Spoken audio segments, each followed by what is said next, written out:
Brogan, a senior scholar representing our senior class with a GPA of a perfect 4.0, will give her address.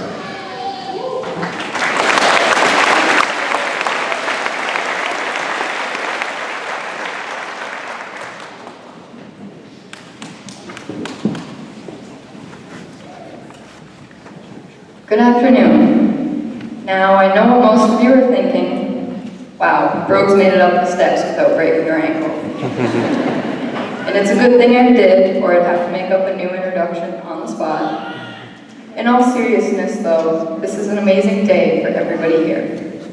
Congratulations to my fellow classmates on all that you have accomplished, and to all friends, family, and faculty for helping us along the way. I have to say, the greatest honor of this day is joining the Munising High School graduate community. Over the past 13 years, we have all been a part of some very different groups. Starting in elementary school, many of us joined activities from Lego League to Mini Mustangs basketball, and we're each a part of these respective groups. In middle school, I think all of us were in the group of just trying to figure things out. Bad haircuts, for one, I was part of. New opportunities arose, such as new sports and activities. During high school, even more activities were added. Some joined National Honor Society, high school forensics, or varsity sports. Others took similar classes, such as band or choir. Each one of these smaller communities we have individually been members of has brought the larger group of us together. And we have built off of one another in support with, as most of you know, a lot of success. Not all of these different groups that we have belonged to are officially organized. There are others, like the group of us that has been here for the last 13 years, or the graduates that have moved here not so long ago. The majority of people in this gym belong to the Staying Nation community. Whether it be by representing the school in a competition, driving in a parade, chugging a 2-liter of orange pop and pep assembly, screaming gibberish in the stands, showing your support from miles away, or showing up to events like these to support all of us academically. The support this student body has been given through both enthusiasm and sheer volume is outstanding. I think I can speak for the whole graduating class when I say thank you to everybody here today for allowing us to be a part of your family. This is what we have accumulated over the past 13 years, maybe even starting earlier. All of us have our individual groups and communities that we have belonged to and always will be a part of. Today, as graduates, we become alumni of Munising High School, and today we get to become members of that community. The teachers and faculty that we have met along the way truly care about us. The friends that we have made are not going anywhere. It doesn't matter if you're going into college, the military, or the workforce. Munising High School is something that all of us will be a part of from this day forward. No matter where all of us end up, Munising will always be home. I can guarantee from the love and compassion I have seen from the individuals of this school and of this town that any one of us will be welcomed back with open arms. So I guess let's not be afraid to fail, to try and to put ourselves out there. With all that we have been a part of, and all that we have learned and gained from our educational journey, we have what it takes.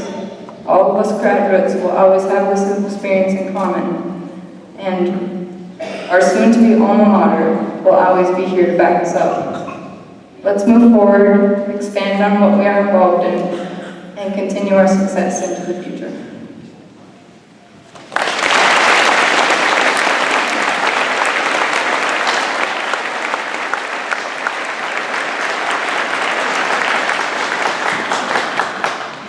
I'm also pleased at this time to introduce Mr. Joel Werner, a senior scholar representing our senior class, also with a perfect GPA of a 4.0, to give his address. Joel.